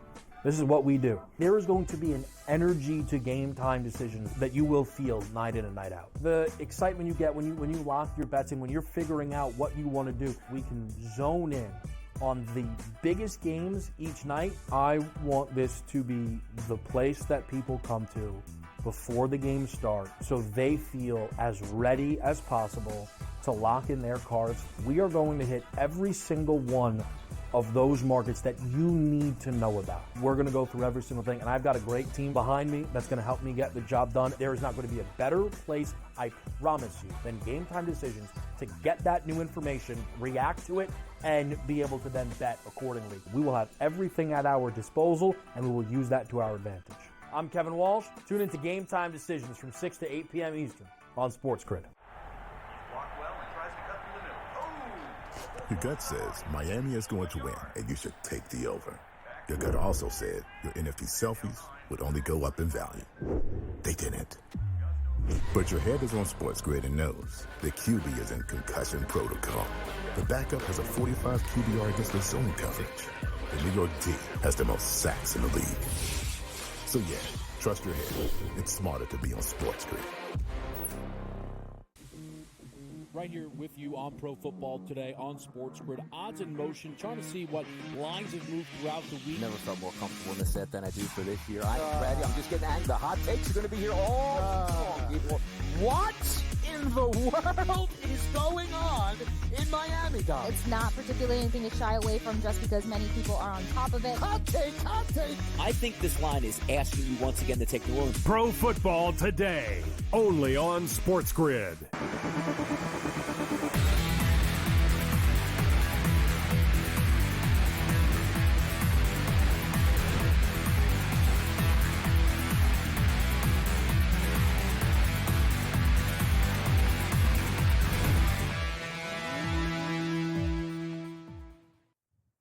Unbelievable. Welcome back in-game live game day here on the SportsGrid Network. Joe Raineri alongside Scotty Wetzel. And Scotty, there it is. Unbelievable. The Chiefs are on the verge of losing this game because of, I asked you earlier, would they be able to ice this game? What would they have? 2.5 minutes to go. Could they pick up a first down or two and put the game on ice and end it up 19-17? The answer is no, because they went 3 and out, and they threw on 3rd and 2. They took a shot at a deep ball to Worthy, and Mahomes overthrew him. So that still left a 2-minute time, the 2-minute warning, a timeout there. Plus the Raiders had one more. They get the ball back, and now they're driving. 11 seconds left. I think they're in field goal range already, but there is a big flag on the play. So if this goes against the Raiders, well, then you move them back now, maybe out of field goal range. So once again, it's going to be up to something else besides Patrick Mahomes and the offense to win this game, which is crazy. That's unbelievable. One first down. Again, more examples of how this Kansas City team is not like the teams before. I mean, one first down, ball game over. And they can't get it. And then they throw, like you said, I mean, wow. We'll see. Scott, I'm sorry. No, I'm sorry. They fumbled, and Kansas City ended up recovering, and the penalty was on the Raiders. So the play stands. The fumble goes to Kansas City. Kansas City wins the game. You got to be kidding. It looked like an offside, Scotty. It looked like there was a jump. And they were throwing flags and blowing the whistles, but it was after that the snap hit O'Connell in the head, and he didn't see it coming. They were throwing flags like Kansas City had jumped off sides and the play was dead. But as it turns out, it was on the Raiders, and the result of the play was a clear recovery by the Kansas City Chiefs. So guess what? Kansas City now takes over and wins the game. You can't make it up, Scotty. Wow. You can't make it up with this team. Yep. Now, the last play-by-play I see, it was Raiders trying to spike the football. Was that the snap to the face, or no, they did. They snapped it. They stopped it. It was the next. Yes, it was the next So they were going to run another play. That next play. 14 seconds left. They were going to run another play. Oof. Yes. Wow. And they ran it. They were in field goal range at that point. That's correct. Would have been like a 48-yarder. Wow. That's correct. I tell you what, someone needs to do a story between the way Kansas City wins football games versus the way the Bears have lost football games this year. You talk about complete antithesis of each other. I mean, right? This team has been so lucky, so fortunate. It's just nuts. They're in field goal range. They're driving. Yep. Just do the right thing. Do the smart thing. I mean, 14 seconds left without a timeout, Joe. I mean, I like to be aggressive, but, you got Chris Jones on the other side of the ball looking to make another sack. He already has at least 2 last time I checked. I don't want to take a risk with a second-year quarterback that he's going to make a stupid mistake and then complete the ball over the middle of the game's going to end. I'm kicking my 48-yard field goal. I mean, 48, what are you getting? 10 more yards? 48, 38, 40? What's the difference, right? I mean, that's – wow.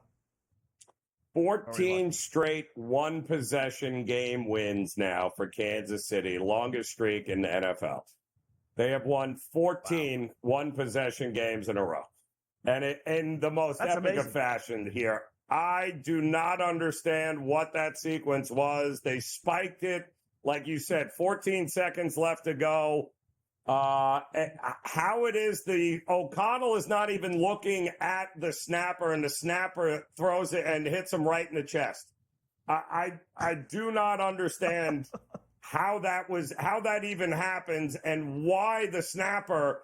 Nobody else was going, by the way. The snapper snapped, and it was kind of like everybody else started going. So I don't know where the miscommunication could have been there, Scotty. I really don't. Unbelievable. Chiefs clinch a playoff spot. Unreal. With the Dolphins' loss yesterday, that clinches it for them. So another under hits. Kansas City's nothing but unders. Yep. And now 7-0. 7-0, Joe, as a double-digit favorite, but 0-6-1 against the spread. The look on Patrick Mahomes' face, though, prior to that snap was one of death. When I tell you the puss was on, he was just like, they had it closed up. And then all of a sudden they snap the ball like that, they lose it. And you'd have thought what was going on. Travis Kelce couldn't leave the field fast enough, in fact. They already pictured him in the tunnel because they're going, wow, let's just get out of here. Let's just take the W and let's move on here.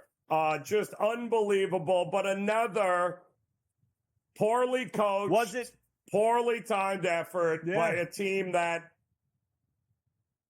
I don't know why you have that, Scotty. I really don't. I don't know why you're not sending out the field goal unit there on third down. Yeah, these coaches, Joe, they just, they're just showing they're not ready to run a team. I'm not saying Antonio Pierce can't be a good defensive coordinator, X's and O's and this and that, but that's not what a head coach does. That's what the coordinators do. And you should not be learning on the job. If you're not a college head coach, high school head coach, or whatever, then I'm sorry, you shouldn't be a head coach. That should not be your first head coaching job. I just, because stuff like this happens. There's so much going on. It's really crazy. So, no sense. That's just makes no sense. Amazing. Was it the only question I have is, without seeing it, was it legitimately not a penalty? Because the Chiefs have gotten a lot of breaks with the officials late in these games. When they threw the flags, was it like when they showed it? Clearly, the Chiefs were not offsides. It was not the Chiefs. The Chiefs went on the snap, but the rest of the Raiders did not. So it looks like some of the Raiders were on one page. Okay. Some of the Raiders were on another page, and it was absolute chaos. But hey, in favor of I'd rather be lucky than good. We'll have more in-game live game day when we get back here on the grid.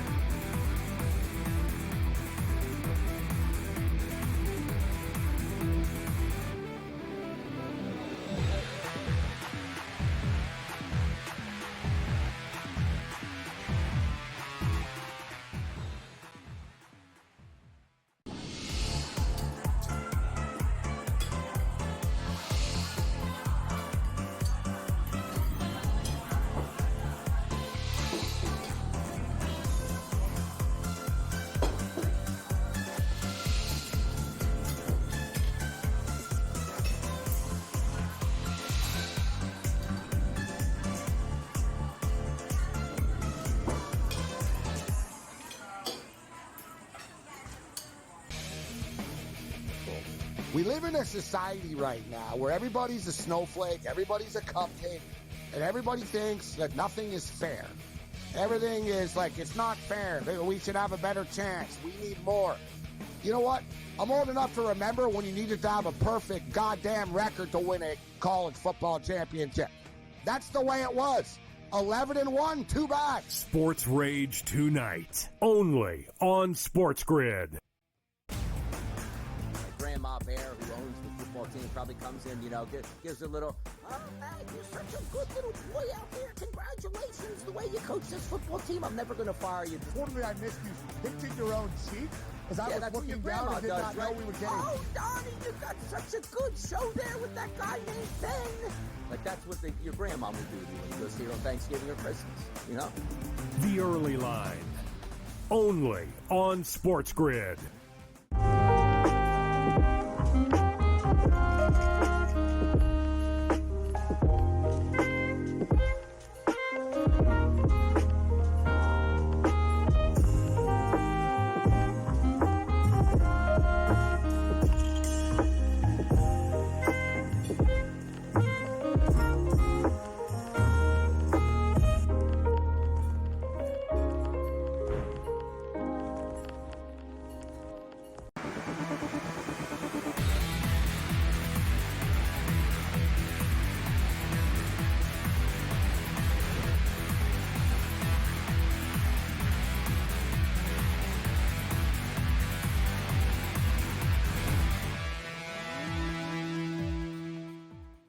All right, welcome back in-game live game day here. What a absolutely unbelievable Friday football game in the NFL involving the Kansas City Chiefs. And Scotty, again, I'll say it, I'd rather be lucky than good. And when you win 14 straight one-score games, you got a little bit of luck. You got, you're a little bit good, but ultimately you're getting a lot of help from the teams you're playing. And the Raiders did everything right up until that 3rd and 3, trying to run another play. And McConnell wasn't ready for the snap, and next thing you know, Chiefs recover, end of game. But again, I'm more concerned is 434 yards of offense for the Raiders today. What are you doing, Kansas? Where is this defense in Kansas City? What are we missing here? Yeah, if you're giving up these many, not so much points today, but if you're giving up these many yards and points that they've given up, 20 plus to Carolina last week, what are you going to do when you face Baltimore and maybe not Cincinnati, but Pittsburgh and Buffalo, maybe Houston in the postseason? I mean, if you can't stop, two of the worst offenses on paper in the NFL, Carolina and the Raiders in back-to-back weeks. And this after a loss to Buffalo, in which, you don't really have a whole lot of room here. It's not like you got a 3-game lead, for best record and no big deal. That's not the case. These are games that you really should be concentrating on. So it's a far cry from what what we saw earlier in the year. But that said, they clinch a playoff spot, first team to do so. They maintained their 1-game lead or half a game lead technically really over Buffalo. But it just was a lot harder than what it should have been. It should not have been this difficult. And Aiden O'Connell, look at the other side of things, Joe. I mean, what has to happen for the Raiders to say, Aiden, you're our guy. You know what? You threw for 360 yards against, theoretically a good defense. You let us down the field a couple of times. I don't know what happened with the snap. How does a quarterback not pay attention? I mean, that's goofy, but, maybe they're losing the battle but winning the war if this kid continues to play this way. Listen, the bottom line is that is just not being prepared, right? I mean, that's the bottom line is that, O'Connell was hurt. There's always been this quarterback battle between him and Minshew. You start him, you went off, he breaks his thumb, he's gone. Now he's back in the starting position. Those 2-minute warnings, but that's not, they missed 3 field goal kicks. And again, I'll say it, I have no idea why you're trying to roll out a 59-yard field goal into the wind in Arrowhead is beyond me. But, some very head-scratching moves by Pierce and the Raiders there. But no quitting the Raiders, I'll tell you that. I give them credit for for how they hung there. But there are a ton, and I mean a ton of warts on this Chiefs team. Yes, they're sitting at 10-1. But my goodness, Scotty, that he was under duress all day, Mahomes. And, if I'm Kansas City, I almost want to lose a couple of these games, Scotty, because I don't want this heading into, the playoffs and the thing. Like, how long do you think you're going to be able to roll this out where you're being thoroughly outplayed, but because something happened, the other team, you were the beneficiary of it. Scotty, this eventually goes the other way. Right. Yeah, eventually, the breaks start going against you, right? And you don't get these fortunate penalties and the block kicks and the fumbles. One touchdown. Yes. That's one touchdown, 4 field goals. I mean, against the Raiders. I get it. They're going to play inspired football. I understand that it's a rivalry game, but really, is it? Does Aiden O'Connell really care about the loss of the Kansas City Chiefs? This is not Len Dawson versus picking the Raider quarterback here, Daryl LaMonica here. The old school on you. So you wonder really how much of a rivalry it really is. But they got the job done. I guess, but. You just wonder if it's running a little dry on them. That's all. When is it going to turn around? The red zone stuff. And I know their left hand, was it Humphrey? I know he's out for Kansas City. And they are makeshifting that offensive line a little bit. And it showed. Listen, the Raiders were in the backfield. They only ran for 63 yards, Scotty. So, Mahomes was under duress. He got hit a ton. That's okay when you're playing the Raiders at home in Week 13. But, come first round of the playoffs, it's going to be a different animal. We have an update here. College football will get you caught up with in-game live game day on the grid.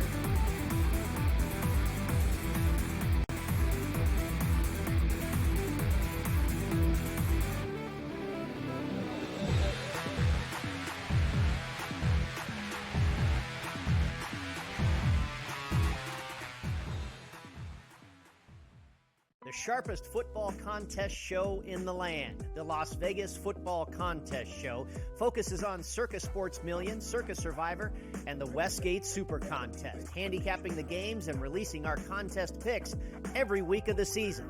With two former Super Contest winners, Brady Cannon and James Salinas, a former NFL player, Mike Pritchard, and over $1 million in contest prize money won combined, the Las Vegas Football Contest Show will have you prepared this season like none other.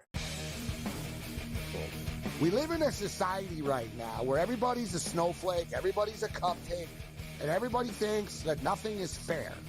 Everything is like, it's not fair. We should have a better chance. We need more. You know what? I'm old enough to remember when you needed to have a perfect goddamn record to win a college football championship. That's the way it was. 11-1, too bad. Sports Rage tonight, only on SportsGrid. Grandma Bear, who owns the football team, probably comes in, gives a little, oh, hey, you're such a good little boy out there. Congratulations, the way you coach this football team. I'm never going to fire you. Totally, I missed you pinching your own cheek. Because I was looking down and did not know we were getting. Oh, Donnie, you got such a good show there with that guy named Ben. Like, that's what your grandma would do when you go see her on Thanksgiving or Christmas, The Early Line, only on SportsGrid.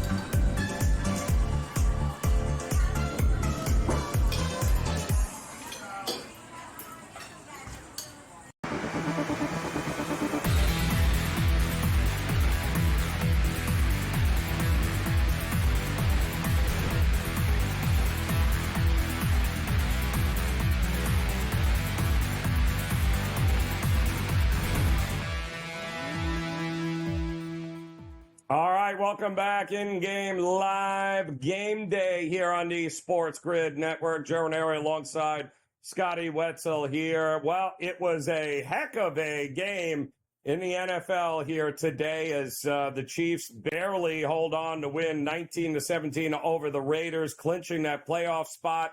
10 years in a row now, Scotty, I believe. They are playoff bound here. Quite the dynasty.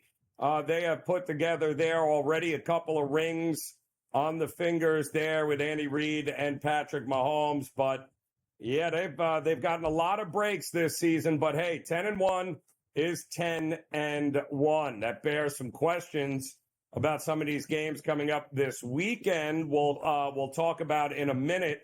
But in college football, we got a 20-14 game right now. Ole Miss just not able to pull away here at all against Mississippi State. They just started in the fourth quarter here. We're going to see if maybe they can get some more points on the board, would be fantastic. Also, I believe Utah State made a nice little comeback there, Scotty. They are now leading 31 to, is it 21 or 20? No, they are. Let me make sure that's 30-21.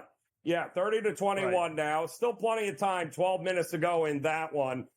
Texas State 38, South Alabama 35, Scotty. 7.5 minutes to go there. And San Jose State up 10 on Stanford, 27-17. We are waiting for Georgia Tech. That's coming up in just about an hour from now. And I think you and I are in agreement, Scotty, that Georgia laying the 18. Yeah, it seems like a lot, but this is usually a spot where they show up and they show out at home. Yeah, couple things with that game too, Joe. Listen, they have to win, and you have to be in this spot, yes, obviously. But just know that, Kirby Smart has made it known, he's real high on the SEC, and who's he competing with to get an at-large bid with? The ACC. Now he's facing one of the better 7-4 ACC teams. Given the opportunity, up 14, 15, 17, fourth quarter, is he going to sit on the ball? No. He's going to want to score again just to put any doubt. Yep. You know what? You guys, beat Miami by so-and-so. Now we're beating you by 30. So why in the heck would we ever not get a bid over Miami, which would have 2 losses if they were to lose the ACC championship game, right? So that's part of the thinking here. So, and you throw in senior day and everything else. And, they just, more than anything else, they're not automatically in Georgia. So they have to keep on winning these games. So I think they put a big number on the board. And I think you have that little extra caveat of just knowing that I think he'll take the opportunity to run up the score a little bit, as Ohio State has done, as James Franklin has done, as these teams do, when they get in these games when you can pile on. 33.5, Scotty, is the Georgia point total, team total. And the total in the game is just under 50, I believe, 49.5. Georgia Tech, their team total is 14.5. Interesting. Depending on how you think this game is going to go here. But if I like Georgia to cover, I like Georgia to go over 33.5 points, Scott. I would say that's correlated, no? Yeah, that's another one, Joe. We talked about that with one of the games. I forget which one it was. You want to make the case that Georgia Tech can have the backdoor cover? It's 40-20, and they score late, make it 40-27, or 40-17, and they score late, they make it 40-24, and you don't cover. I could see that happening a lot more than I can Georgia covering, but not getting to at least 34 points. I mean, you're laying 17 out, 18 points. I mean, what, it's got 27-3 written all over it? No, it doesn't. So, you know what? This is another one. That's the way to go. Play the over Georgia team total points. Don't worry about the back. I agree. 100%. I'm on that with you there. I think they're both correlated. Also coming up a little bit later here, I believe it's 7:30, will be Iowa hosting Nebraska. And this line, Scotty, again, a little strange to me because I think we're both on the same page. You like a side. I'm going to focus on the total. But again, this is a third-string walk-on quarterback for Iowa. It didn't seem to bother them last week when they beat Maryland. Now they're at home, and they have been really good this year, Scotty. I mean, what else can you say? It's not the typical dominating defense that we usually see from Iowa, but, they are certainly plenty good enough, I think, to be able to cover a game at home, which is what, about a field goal, Scott? Is that where it is? Yeah, FanDuel has it at 3.5 even money. So you might do some shopping and find a 3, maybe minus the 120 or so, which is what I would prefer anyway. The one thing FanDuel doesn't do, they don't give you the ability to buy the hook. You can do adjusted lines, but for whatever reason, you can't buy the hook. So that's where I would go. Assuming it's 3 somewhere, you can find it. I do like Iowa, and I like the over as well. I will say this was 39.5. FanDuel has it at 40.5, and another site I looked at that is really good with lines has it at 41.5. So I'm thinking, this has got 24-17 at least written all over it. I think it goes over the number. You said it earlier, 9-2 over this year for Iowa. It's not a scoring fest. They're not playing 35-30 games, but they are playing, 27-24, 27-20 games. And I just don't. The only concern I have is what Nebraska team are you going to get? Like we said, they celebrated like there was no tomorrow last week. Played a good game against Wisconsin. Senior day, they become bowl eligible for the first time in nearly a decade. Are we going to get anything out of them? I would think we would. It's either a nationally televised game or it's one of the more prominent games tonight. So I would think they would get up for this game, but I think Iowa at home gets the job done. Yeah. Now, there was some question about whether or not Cade McNamara could be back. He has missed the last 3 games because of a concussion. I have not seen anything yet. I don't know if that line movement is an indication, Scotty, that maybe he's going to try to give it a go here tonight. But either way, it doesn't matter to me. The concept with Iowa at home is give it to Caleb Johnson. The kid is an absolute stud. Let him run and let him run over guys because that's what they do. They'll play defense and they'll win the special teams game, Scotty. There's always a block punt. There's always some sort of run. There's always something with Iowa with special teams. That always is going to give them the edge any which way you cut it. So I'm with you on the over. I also think that Iowa at home, and by the way, their win total, Scotty, this year was 7.5. They're at 7. Ooh. So this is a pretty big win total here, a pretty big game for those that have backed Iowa to go ahead and get over those 7.5 wins. Now, tomorrow, also, huge, interesting games here, Scotty, is across the board with a lot of juice here, including in the Big 12, where Kansas came out of nowhere. They've upset everybody. They're traveling to Waco to take on Baylor, who just keeps winning games, Scotty, that nobody seems to notice here.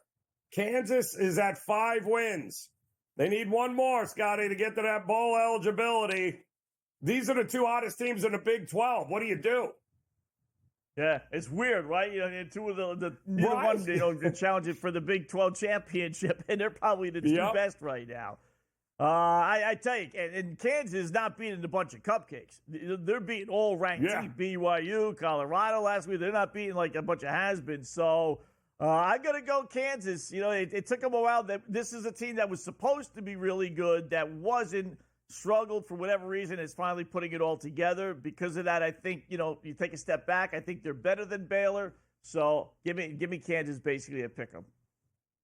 Oh, it's going to be a good one. I mean, a really, really good one, too. Wouldn't shock me if we get a bunch of points in that game as well. Ohio State, Michigan. We'll touch base on that one as well as in-game live game day continues here on the grid.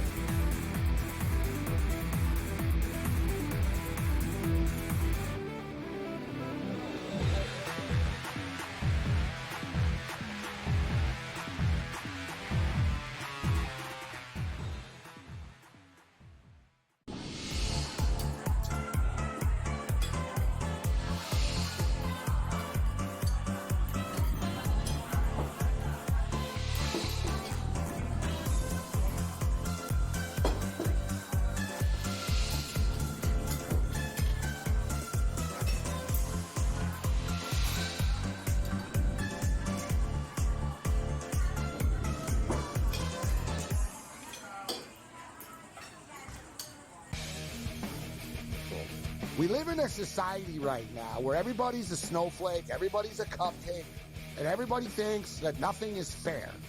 Everything is like, it's not fair. We should have a better chance. We need more. You know what? I'm old enough to remember when you needed to have a perfect goddamn record to win a college football championship. That's the way it was. 11-1, too bad. Sports Rage tonight, only on SportsGrid. Grandma Bear, who owns the football team, probably comes in, gives a little, oh, man, you're such a good little boy out there. Congratulations, the way you coach this football team. I'm never going to fire you. Totally, I missed you pinching your own cheek as I was looking down and did not know we were getting. Oh, Donnie, you got such a good show there with that guy named Ben. Like, that's what your grandma would do when you was here on Thanksgiving or Christmas, The Early Line, only on SportsGrid. Together, both Devontae Adams and Garrett Wilson had huge nights. Aaron Rodgers loves the 2 big targets, and he says if this is going to happen, going to be very tough on the defense to decide who they want to go after. Adams and this kid Wilson, I won't deny what they can do, but nobody else does jack. Pharrell Coast to Coast, only on SportsGrid.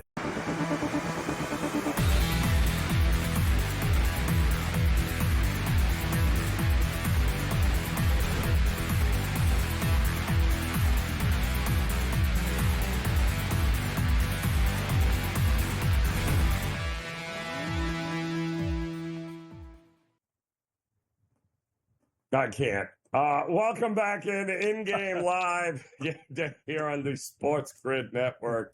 I can't describe it. I can't talk about it. I'm just going to pretend it didn't happen. We do have a couple of updates for you here in college football. And we've got Utah State fumbled the ball back to Colorado State. Colorado State now down 9, Scotty, 30-21. Still got 7 minutes to go. They're at home. and they are driving. So we'll see if they can't make this game a little bit closer here. In the meantime, we do have a couple of updates in college basketball as well there, Scotty, with some games. Oklahoma and Louisville, the battle for Atlantis, the championship game. Oklahoma 39-32 at the break, Scotty. We did like Oklahoma getting the points in that one. They're up 7. But you had mentioned the Ole Miss Purdue battle in San Diego. It looks like 36-24. It is Purdue on top. They're still in the first half, but you also mentioned the over in that game, correct? Yeah, I like the over 140. It was 144.5. It's right now 149.5, so not bad. Purdue jumped out to a 25-8 lead. So that they were up big. Then Ole Miss has come back a little bit with 3.5 left, cut it to 12. But it's on a nice pace for an over as well because it's not a necessarily in-your-face 1-2 point game. You got separation there. And that generally leads to more points, believe it or not. So it's at 60 right now. 3.5 minutes left. You're going to get at least 10 more, I would think, if not 15, maybe any kind of luck. So you're still going to be, past the halfway point. So I still like the over 149.5 if you didn't get it in a little bit earlier than that. So good start. I like it. You got a couple other interesting games coming up later. St. Mary's at Arizona State. You also have USC taking on New Mexico, which will be the late night degenerate special. And Butler taking on Mississippi State, too, is another one. We do have we got some great college basketball games still on tap here tonight, Scotty, including the Zags taking on, the mid-major darling Davidson. They're laying 18, I think, or 19. And, that's the kind of game where you would think the Zags would have their way. But Davidson been a little spicy, they're not going to roll over, I think, for the Zags, who have already lost a game here in this tournament, I believe. So I don't know. Am I running to the window to lay 19 with the Zags? No, not really. I would look at the over, though. Yeah. I love the over. I had Davidson the other night. They lost to Arizona. I think it was by double digits. I grabbed them, playing a little hunch there. So, But I think that inflated this line, for that reason. So I would grab close to 20. Do love the over. Love playing over in Gonzaga games. 154.5. That's not a bad number. I like playing them at home a lot more than I do on the road, neutral site game, but still, I think you're going to get a much better effort out of Davidson tonight. Their game against Arizona went over, so I think they're willing to go up and down the court, and so will the Zags. So I like that one, Joe. I'll tell you the other one I like also is I love the under St. Mary's. I always play under St. Mary's games, 140.5. And then, believe it or not, I'm going to go, it's off, you may have to find it in the other section, but the Dookie Pukies taking on Seattle tonight. Duke is a monster under team, believe it or not. They were 23-13 under last year. Similar situation this year, hit with the under the other night against Kansas by a couple of points. Got lucky, but we won. Shire has them playing defense. It's not the old Coach K, put 90 points on the board and let's outscore the other team. So I'm going to play under. It should be a blowout win. I don't no reason to run up the score on Seattle, so I'm hoping for one of those, 75-60 type of wins for Duke, and the game goes under 140 or so. Well, I'm looking forward to that one there. It feels like a good get-right spot here for Duke to be able to handle business. Seattle is terrible this year, by the way. So I am with you on that one. We are also keeping an eye on the NBA, Scotty. We got a couple of games getting ready to tip off next hour, including the Clippers Timberwolves. And in a game that I don't know why the books keep giving the Nets 7.5, 8.5, 9 points. I don't. All they keep doing is covering games. Now they're taking on Orlando, who's been red hot, but Orlando's better at home than they are on the road. This is at the Barclays. Why are we not taking the 7.5 points here, Scotty? Yeah, you said it. Magic been on a great run. What's it, 10-1 against the spread, 11-1 between them and Memphis both. They've been phenomenal. Is this in Brooklyn? I thought this was in. No, you're right. It is in Brooklyn. Okay, I thought that was in Orlando. But they're laying 7.5 on the road. Oof, the Magic are good. I get that, but I don't know if they're that good. You're right. Nets, second best against the spread team in the NBA. The Brooklyn Nets. It's weird, Joe. No better example. The Nets are awful, right? 9-10. They stink, but they get the second best record against the spread in the NBA. Toronto Raptors, worse than awful, just brutal, right? They got the best record against the spread in the NBA, depending on the numbers. So what their win-loss record is really does not have anything to do with what their against the spread record is. So I would take the Nets, plus 7.5. It's a group play game, if that changes your thinking at all, but not really for me. Why not? And even over 208.5. I know the Magic pretty strong under team, but these group play games where point differentials matter, I like playing overs in those. Yep. Yeah, I mean, listen, the Nets are coming back from that road trip on the West Coast, right? But Scotty, they on their way back, they beat Sacramento, they beat Golden State, they beat the Phoenix Suns, they won 4 of their last 5. Now they did play Orlando earlier this year. I think they lost by 13. But this looks like entirely too many points to give a team that goes into each of these games, Scotty, getting a ton of points, not expected to win. Not only do they cover, but they're also winning outright. So, yeah, I'll take the points. I'll bite in that one. I also don't know what's wrong with the Minnesota Timberwolves, Scotty. We'll see if you like the Clippers getting points in this one, because I don't trust the Timberwolves. We'll do that, plus an update to college football when in-game live game day wraps it up next here on The Grid.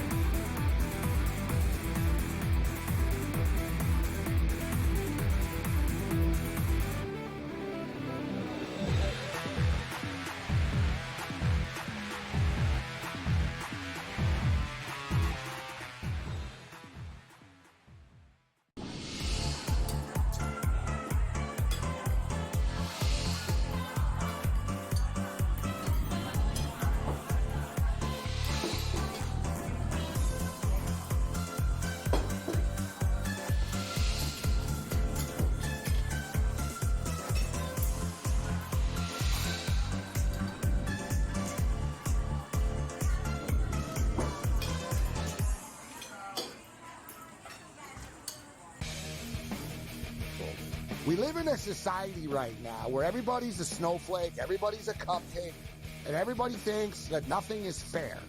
Everything is like, it's not fair. We should have a better chance. We need more. You know what? I'm old enough to remember when you needed to have a perfect goddamn record to win a college football championship.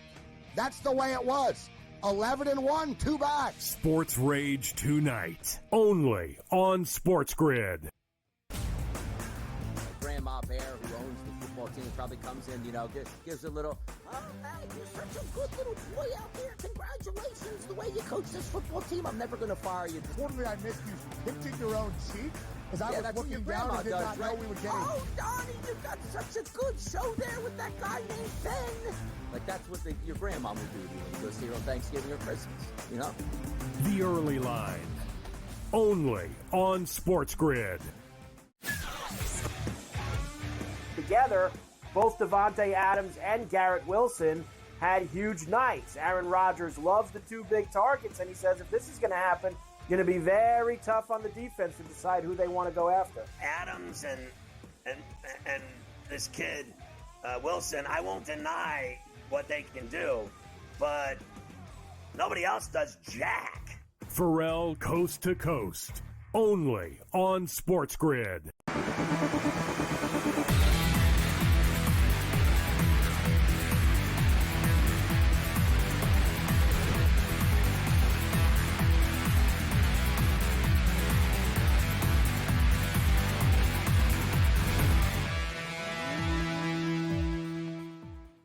All right, welcome back in-game live game day here on the SportsGrid Network as we look to wrap up this edition, but have no fear, more in-game live is coming up here at the top of the hour. Joe Raineri alongside Scotty Wetzel. We want to thank you guys for hanging with us. Scotty, let's go around the horn. There are a couple of games that are coming up here. We mentioned the Clippers and the Minnesota Timberwolves coming up in about 30 minutes in the NBA. I do not trust this Minnesota Timberwolves team. I think the Clippers are exactly the kind of team that will give them problems. What are you thinking? Yeah, same thing. I've had the teacups, as I like to call them, a couple of times this week, and both times they failed me, so I'm done with them. Give me the Clippers plus the points. L.A., Joe, on a nice fat 7-1 and against the spread, 7-1 run. Give me L.A. to win outright. There is something wrong. Something's weird. I don't know if they're just living on last year's glory, but something is not right with this Minnesota team, so give me L.A. Love this. All right, tomorrow, Michigan, Ohio State laying 20.5. Do we trust that to go in this rivalry game? Yeah, I generally like taking points in rivalry games, right? But after watching, Ryan Day last week, score that last touchdown against poor Indiana, if he's willing to do that against Indiana, what's he willing to do against Michigan, right? So it's an extra little, nugget in your back pocket that up 14-17, fourth quarter, this guy has got no problem scoring another touchdown. So I think Ohio State wins. Michigan's bad this year. They can't score. Maybe under even team total Michigan. So I think Ohio State wins by 30 points tomorrow.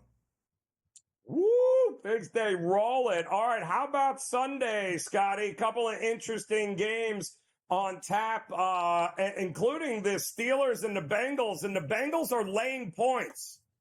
What? That's a weird one, right? I'm still trying to figure that one out. I mean, boys in Vegas, boy, they just love this Bengals team. They keep on waiting, as I do, for them to turn it on. But Pittsburgh is great against the spread as underdog. This is the prime spot for them. I'd buy it up to 3 and take Pittsburgh plus the 3, absolutely. Oh, my goodness. And how about, of course, Sunday night, 49ers and the Bills. Bills laying 6 here. In Orchard Park, 49ers look like they'll get Brock Purdy back, maybe Bosa. Do we trust Buffalo here to get it done?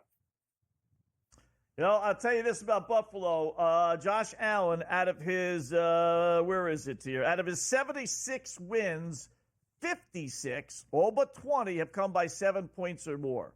So when the dude wins, he generally wins by a lot. So it's hard, I would wait, if they really officially announce Purdy is back and Bosa, I'm sure that line will drop a little bit, maybe get it under 6 at 5.5, but I'll take Buffalo at home. Are you trusting Seattle to fly across the country against the Jets and win? Geno Smith return to MetLife? Are you buying them? Yeah, listen, you have to. It's not a pro Seattle play. It's just an anti-Jet play, right? You can't put hard-earned American money on the Jets. Your coaches, GMs, they're already talking about next year, and I understand why, with Aaron Rodgers. I get that, but there's are they realistically interested in this football game? I kind of doubt it. It's a stinker, right? But I look at which side would I be more upset about if I lost my bet. And if I bet the Jets and they stink out the joint again, I'd be like, am I nuts? So Seattle's actually played a little bit better on the road than they have at home, too, for whatever reason, which is not the norm for them. So give me Seattle. I like the under, too. I mean, the Seattle defense has finally started to figure out Mike McDonald's scheme, and we're starting to see them really clamp down. I thought they did an amazing job on the Cardinals, who have been running all over everybody, Scotty, and they limited them, and I think they'll have no problem limiting the Chiefs. One last game there, Scotty. Ravens and Eagles, the game of Sunday. Do the Eagles roll? Do the Ravens roll? Which one? Well, that's a great game, right? I'm going to lean on Lamar Jackson as a home favorite. The guy's nearly unbeatable. They've been on a terrific run, 18-4 straight up, 15-7 against the spread. I don't like their defense. I really don't. But you know what? I'll take Baltimore because they're the home team, laying less than a field goal. Everyone's expecting an over in that one. Oh, my goodness. Scotty, enjoy the rest of the night. More in-game live is coming up next here on the SportsGrid Network. Cash those tickets. We'll see.